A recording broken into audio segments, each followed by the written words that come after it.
It's 4 o'clock in the fucking morning. I I woke up to read the chapter just because I knew something big was gonna happen, but damn, I can't sleep. I can't fucking sleep. This was a total what the fuck chapter for me. It really was. Please check the video responses because I'm gonna post two of my reviews down there. In one of them, in one of them, I specifically state that perhaps, maybe, Sasuke is gonna end up fighting Naruto for the title of Hokage. What do you know? Also, yo, this chapter must have been an orgy for the Narusaku and the Sakura fans, man. Yeah. Oh man, I could smell the orgy. Let's get into the chapter. Minato sends the Bijuu bomb into the ocean, and it blows up, and the impact still hits the Alliance. So that's just an indication of how massive that thing is. Then, and this is the first part of the chapter that got me. Holy shit! Minato goes on to take a flying thunder god poop on Naruhina. That's what he did. He pulled down his pants, he sat down and just oof, humongous dump. Humongous. And Naruto isn't helping either. Son, is that your girlfriend? He's like, yeah, that's more or less it. And then Sakura gets pissed and whacks Naruto in the head. And then Minato is reminded of Kushina, which, if you remember the chapter where Kushina died, she specifically told Naruto, find somebody like your mother. Look, it's very simple. Kishimoto wants his manga to do well. He does. So, in order to keep the pairing cards within the fan base, he has to go back and forth between Sakura and Hinata. He's done that throughout the series. So he has to do that in order to keep people interested, because if he doesn't, if he finally shows who Naruto is going to end up with, he's going to lose a chunk of the fandom. I will say this though, the only way this gets evened out is if somehow Kushina comes back Edo Tensei, meets Naruto, realizes how much his son is like her personality-wise, and says, okay, no son, you know what? You're gonna have to find somebody who's more like your dad. Speaking of that, I just thought it was kind of disrespectful from Naruto to be like, yeah, you can say she's kind of my girlfriend. And, after that moment with Hinata, it just felt kind of like, Kishi could have written something a little bit more respectful, in my opinion. And then Hinata's just in the background, just, with exclamation marks and shit. Last week, I asked you guys where everybody else was, the Hokages and Sasuke.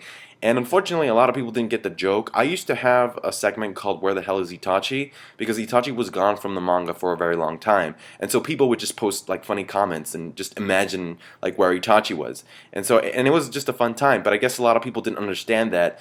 And they were like telling me over and over again, the fourth Hokage is the fastest Hokage of them all. Of course he's going to be there first. And I'm like, yeah, no shit, Sherlock. I already knew that. It doesn't even matter because in this chapter, everybody arrives at the battlefield. And, okay, when they're arriving, the second Hokage tells Minato, I guess my technique, my teletransportation technique, even pales in comparison to yours. So yeah, Minato's the fastest, hands down. I'm not gonna lie, man. The next page, the one right after that, was my favorite part of this chapter. Like, no, Madara's face. Oh my god. Like some rabid dog about to hump a tree. He's like, Juliet, you're finally here. Hashirama puts his foot down, because he knows when to abstain. He's like, not yet, bitch. Not yet. Gotta take care of your Pokemon first. This homoeroticism. It's palpable, man. It's palpable. Anyway, so this is something weird that I found. The Jubi's charging up. And then Minato's like, hey Naruto, rest up, you did a good job, rest up for a bit. Your friend is coming here too. You know what, never mind, I was gonna say, why did Naruto sense Minato approaching, and why did he not sense Sasuke? But it's because, duh, Minato has part of the Kyuubi's chakra, so obviously he would sense him. And then after that, look, we all knew this was coming. We all knew this was coming. Minato inhales, the Kyuubi's like, what are you doing? What are you doing? Boom. Minato gone Bijuu mode, man. Minato gone Bijuu mode. He looks exactly the same as Naruto, but with longer hair. Minato has some kunai set up strategically to form a square, and so the Hokages go to their specific locations, and they activate this barrier. Now, this barrier is kind of like the one that the Sound 4 activated to trap the third Hokage and Orochimaru when he was fighting him. but it's several times stronger because only Hokages can activate, or like somebody at the Kage level can activate this type of barrier. And then Hashirama goes Sage mode, and he uses some wooden gates to sort of pin down the 10 tails, like the actual 10 tails. This may seem obvious to a lot of you, but once the Jubi hits its third and final form, it's gonna crack that shit like a cookie. It's just not gonna hold. And that'll be a fact. Then, my second favorite part of the chapter is when Sasuke jumps in alongside Jugo. Notice how Karen and Suigetsu aren't there. Sasuke-kun! That's what Sakura says, and then Sasuke looks back at her and he's like, Sakura, huh? I think I remember you. Then Naruto, he's really calm, which I think speaks about his maturity. Because, I mean, in the beginning of Shippuden, he's like, oh, Sasuke, he's even crying for like fainting in the snow. So I'm glad that he's mature enough to just say, oh, you're fashionably late. And so then the rookies come in, and they start freaking out. With the exception of Hinata. I just realized this, and I'm just going to say it so you can think about it. I don't know what this means, I really don't. But Sasuke has always been annoyed by people that are loud. And Hinata has always been quiet. What does that mean? I don't know. I just thought about it because I read this. Anyway, Sasuke reveals to the group that his goal is to protect the village and become Hokage. This doesn't come as a surprise to me, but it comes as a surprise to everybody else. And it's just what? Like, what the fuck? And it makes sense, though. It makes sense. And I knew that Sasuke turning to the good side was going to mean that Kishi was going to have to come with some way to make Naruto and Sasuke fight. And eventually, I mean, there you go. There you go. Boom. And Naruto's like, hell no. I'm going to be the Hokage. And he thinks about Itachi's words, yada, yada, yada. But really, as I'm reading this, my train of thought is exactly as Hashirama's. It's really touching that we have a lot of candidates, but we got a situation here, so pay attention, you dumb, stupid kids, before you get yourselves killed. Naruto's like, he's right. Let's go, Sasuke.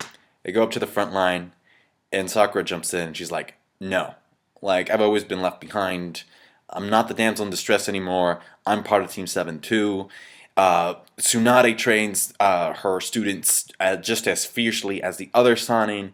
Sakura, yeah, your teacher's in half. And again, Jiraiya's in the bottom of the ocean, and Orochimaru isn't there either. I just realized that. Where is he? Probably raping Suigetsu. All I'm going to say is this. If she's talking like this, she better be able to pull her shit together and do something worthwhile in this war. Something worth remembering. Because I swear to God, I'm tired of this whole, I'm stronger and now I'm this. And when it comes down to it, she can't do what she actually sets herself up to do. If she's claiming her place as a main character in this chapter, I want to see some shit get done. I am dead serious about this. Kakashi's doing with Obito. Sasuke has proven his worth. Naruto has proven his worth. It's her time. And I swear to God, if she fucks up, I'm going to bring the heat. I swear. Because I am tired of this. Hinata's not a main character. Her feats are average. She's a secondary character. Sakura is a main. Step up. I don't want her punching Zetsus. Okay? If she's going to take her place amongst Naruto and Sasuke, then she better bring it. All eyes on her. Like, seriously, I'm waiting, Kishi.